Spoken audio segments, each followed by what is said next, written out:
शहर से कुछ दूरी पर बसे एक मोहल्ले में रुचिता अपने हस्बैंड के साथ रहती थी। उसके ठीक बगल में एक बुजुर्ग व्यक्ति अकेले ही रहा करते थे, जिसे सभी दादाजी कहकर बुलाते थे। एक बार मोहल्ले में एक पौधे वाला आया।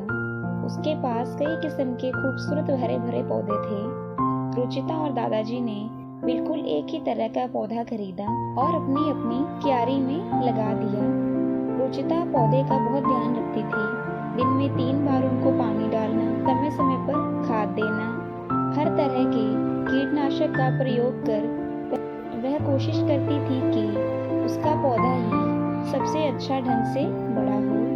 दूसरी तरफ दादाजी भी अपने पौधे का ख्याल रख रहे थे, पर रुचिता की तुलना में वह थोड़े लापरवाह थे। दिन में बस 1 या 2 बार ही पानी डालते और कीटनाशक के प्रयोग में भी वह ढीले थे। समय बीता, दोनों पौधे बड़े हुए।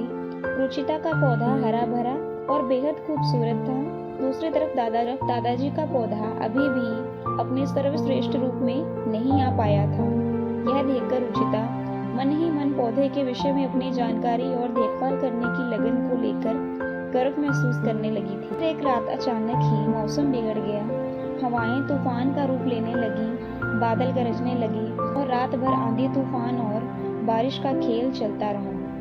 सुबह जब मौसम शांत हुआ तो रुचिता और दादाजी लगभग एक साथ ही अपने अपने पौधों के पास पहुंचे।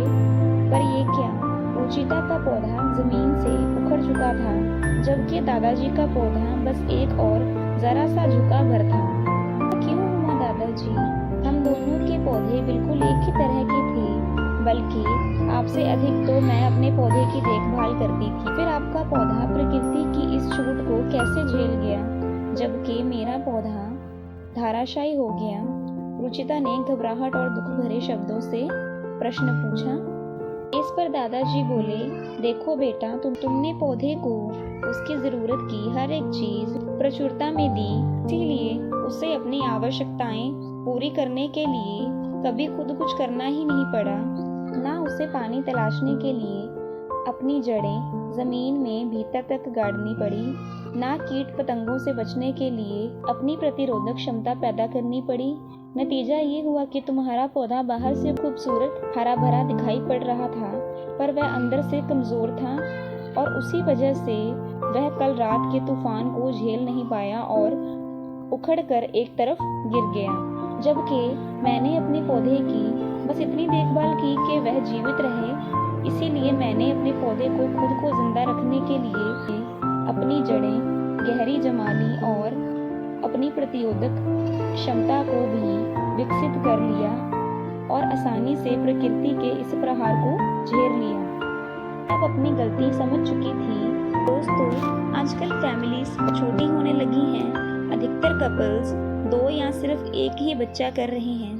ऐसे में माता पिता बच्चे की केयर करने में उन्हें इतना पैम्पर कर रहे हैं कि बच्चे को खुद ग्रो करने और चैलेंजेस फेस करने का मौका ही नहीं मिल रहा है। As a result they emotionally और फिजिकली मजबूत बनने की जगह कमजोर बन रहे हैं। बच्चे को पालना और प्लांट्स की देखभाल करने में काफ़ी सिमिलैरिटीज हैं। ऐसे ही छोड़ देने पर बच्चे और प्लांट्स दोनों बिगड़ जाते हैं और ज़रूरत से ज़्यादा केयर करने पर वह कमज़ोर हो जाते हैं। इसलिए बतौर अभिभावक ज़रूरी है कि हम एक सही बैलेंस के साथ अपने बच्चों को पाले पोसें और परवरिश दें, ताकि वह उस पौधे की तरह बने जो मुसीबत के आने पर गिरे नहीं बल्कि अपना सीना चौड़ा कर उसका सामना कर सकें।